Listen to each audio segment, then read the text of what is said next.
یہ فرعون کے محلات کے اندرونی مناظر ہیں اور یہاں پر نقش و نگار بھی ہوئے ہیں، اور یہ فرعون کے دور کی تعمیرات ہیں۔ بہت ساری مورتیاں بنی ہوئی ہیں جن کی فرعون اور آل فرعون اس کی پوجا کرتے تھے۔ یہاں پر آپ ان مناظر کو دیکھ سکتے ہیں۔ بسم اللہ الرحمن الرحیم۔ محترم ناظرین و سامعین، السلام علیکم ورحمۃ اللہ وبرکاتہ۔ آج کا ہمارا موضوع سیدنا موسیٰ علیہ السلام اور جو جادوگروں کا مقابلہ ہوا تھا، اس کا قرآن میں بھی بیان ہوا ہے۔ تو سیدنا موسیٰ علیہ السلام جب فرعون کے دربار میں پہنچے تو جو فرعون اس وقت تخت کے اوپر بیٹھا ہوا تھا، یہ وہ فرعون تھا جس کے باپ نے سیدنا موسیٰ علیہ السلام کو پالا تھا۔ تو یہ جتنے بھی بادشاہ گزرتے تھے ان کے نام جو ہے ان کے ساتھ ایک ٹائٹل لگایا جاتا تھا۔ فرعون ایک ٹائٹل تھا۔ تو اس وقت جو سیدنا موسیٰ علیہ السلام نے جس کے سامنے دعوت حق پیش کی، یہ اس فرعون کا بیٹا تھا جس نے سیدنا موسیٰ علیہ السلام کو پالا تھا۔ جب سیدنا موسیٰ علیہ السلام نے اس کو دعوت حق دی تو اس نے کہا کہ اگر تمہارے پاس کوئی اپنے رب کی طرف سے دلیل ہے، کوئی نشانی ہے تو اس کو پیش کرو۔ اللہ نے دو معجزات دیے تھے سیدنا موسیٰ علیہ السلام کو۔ ایک تو جو عصا تھا ان کے ہاتھ میں، وہ جب اس کو پھینکتے تھے وہ اژدہا بن جاتا تھا، اور دوسرا معجزہ یہ دیا تھا کہ وہ اپنا ہاتھ جب اپنے گریبان میں دبا کر نکالتے تھے تو وہ دیکھنے والوں کے لیے چمکنے لگتا تھا۔ تو یہ دو معجزات سیدنا موسیٰ علیہ السلام کو دے کر اللہ نے فرعون کی طرف بھیجا تھا کہ ان کو دعوت حق دو۔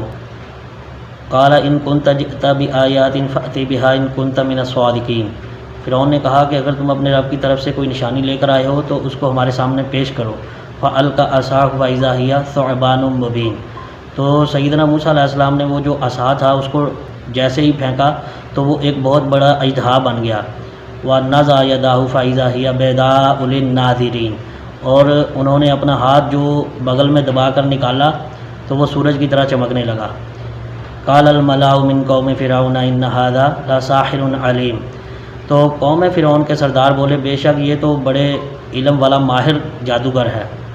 تو فرعون کی قوم کے جو سردار تھے انہوں نے جب یہ معجزات کو دیکھا تو انہوں نے واضح طور کے اوپر اس کا انکار کر دیا۔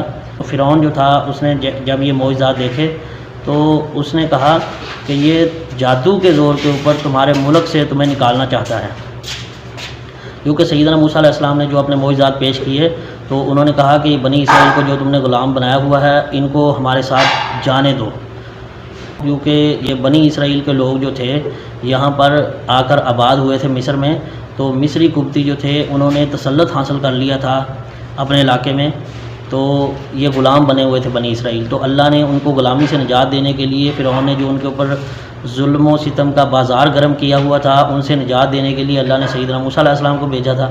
اور سیدنا موسیٰ علیہ السلام نے جب فرعون کو کہا کہ ان کو میرے ساتھ جانے دو تو فرعون نے جو ہے انکار کیا، اور فرعون نے کہا کہ اے میری قوم کے سرداروں مجھے مشورہ دو کہ اس کے خلاف کیا کارروائی کی جائے، کیا کیا جائے۔ تو انہوں نے کہا کہ چونکہ یہ ایک جادو ہے، انہوں نے سیدنا موسیٰ علیہ السلام کے معجزات کو جادو کہا، اور انہوں نے کہا کہ یہ ایک جادو ہے تو لہٰذا ہم جادو کا مقابلہ جو ہے وہ جادو سے ہی کریں گے۔ تو انہوں نے سیدنا موسیٰ علیہ السلام سے کہا کہ کوئی ایسا دن مقرر کرو کہ جس دن تمہارا جادوگروں کے ساتھ جو ہے مقابلہ کروایا جا سکے۔ تو فرعون نے جو شہر میں اپنے حکارے بھیج دیے لوگوں کو بلانے کے لیے، تو سیدنا موسیٰ علیہ السلام نے جشن کا دن مقرر کیا۔ ان کا ایک میلہ لگتا تھا، بہت بڑا جشن کا دن ہوتا تھا، تو وہ دن انہوں نے مقرر کیا کہ اس دن جو ہے سیدنا موسیٰ علیہ السلام نے فرمایا کہ میں جادوگروں کا مقابلہ کروں گا۔ قال موعدکم یوم الزینۃ وان یحشر الناس ضحیٰ۔ سیدنا موسیٰ علیہ السلام نے جواب دیا کہ زینت اور جشن کے دن کا وعدہ ہے، اور یہ کہ لوگ دن چڑھے ہی جمع ہو جائیں۔ وجاء السحرة فرعون قالوا ان لنا لاجرا ان كنا نحن الغالبین۔ اور پھر جادوگر فرعون کے پاس آ گئے تو وہ کہنے لگے اگر ہم غالب آ گئے تو ہمیں انعام و کرام بھی ملے گا۔ قال نعم وانکم لمن المقربین۔ اور فرعون نے کہا ہاں، اور بے شک تم میرے مقربین میں سے ہو جاؤ گے۔ قالوا یا موسیٰ اما ان تلقی واما ان نکون نحن الملقین۔ جادوگروں نے کہا کہ اے موسیٰ آپ پہلے ڈالیں گے یا ہم پہلے ڈالیں؟ تو موسیٰ علیہ السلام نے کہا تم ہی پہلے ڈالو۔ تو انہوں نے اپنی لاٹھیاں اور رسیاں پھینکیں تو وہ دیکھنے والوں کے لیے سانپ بن گئیں، ان کے سانپ کی شکل اختیار کر گئیں، جس سے جو ہے دکھنے والوں کو وہ اپنی طرف سے ایک بہت بڑا جادو لے کر آئے تھے۔ انہوں نے جیسے ہی یہ جادو دکھایا تو سیدنا موسیٰ علیہ السلام بھی اس کے اوپر گھبرا گئے، اور اللہ نے فرمایا اے موسیٰ تم گھبراؤ نہ، بلکہ تمہارے دائیں ہاتھ میں جو عصا ہے اس کو پھینکو۔ وَأَوْحَيْنَا إِلَىٰ مُوسَىٰ أَنْ أَلْقِيَ عَصَاكَ فَإِذَا هِيَ تَلْقَفُ مَا يَأْفِكُونَ، اے موسیٰ اپنا عصا جو ہے وہ ڈال دو، تو وہ اچانک عصا، ان کی جو بناوٹی چیزیں تھیں، جو سانپ بنی ہوئی تھیں، ان کو وہ اژدہا نکل گیا۔ فَوَقَعَ الْحَقُّ وَبَطَلَ مَا كَانُوا يَعْمَلُونَ، حق ثابت ہو گیا اور جو کچھ وہ کر رہے تھے سب باطل ہو گیا۔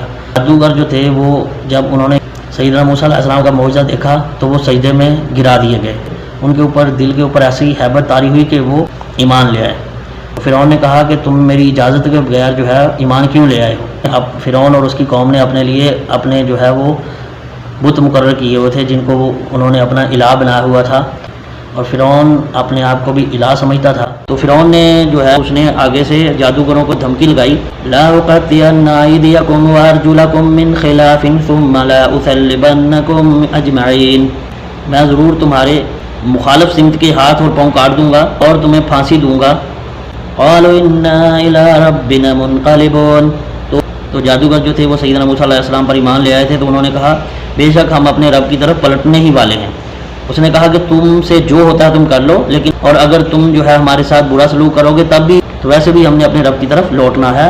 تو اس طرح جادوگروں نے اس کو فرعون کو جواب دیا، ربنا افرغ علینا صبرا وتوفنا مسلمین، جادوگروں نے ایمان لانے کے بعد انہوں نے دعا کی کہ اے ہمارے رب ہم پر صبر انڈیل دے اور ہمیں حالت ایمان میں موت عطا فرما، یعنی کہ اب ہمارے ساتھ جو بھی ہو جائے لیکن اے اللہ ہمیں ایمان کے اوپر ثابت قدم رکھ۔